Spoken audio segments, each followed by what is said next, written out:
250 000 tonnes, c'est la capacité de stockage de cacao que la Côte d'Ivoire envisage avec la création de 6 centres d'entreposage sur son territoire.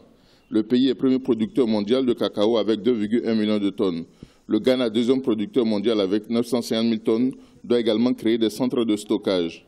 L'Organisation internationale du cacao prévoit une surproduction de 371 000 tonnes de cacao cette année pour une production mondiale de 4,7 millions de tonnes.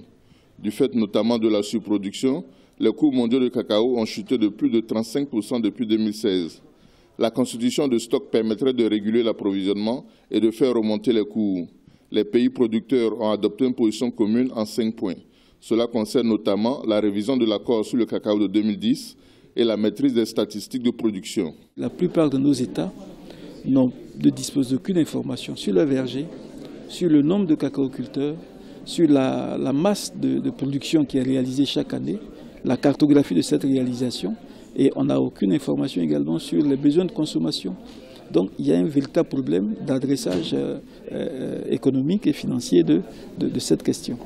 Du coup, donc, nous avons décidé de façon régionale d'organiser, de mettre en place un mécanisme qui nous permette non seulement de collecter l'information, mais également de le traiter et de le diffuser.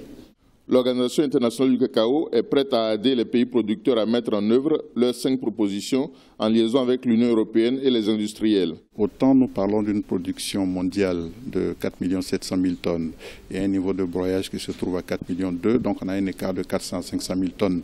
Nous pouvons influencer ou nous pouvons essayer d'influencer du côté de la demande pour réduire la nécessité d'avoir ce niveau. Le surplus de production que nous prévoyons pour cette année est de l'ordre de 370 à 380 000 tonnes.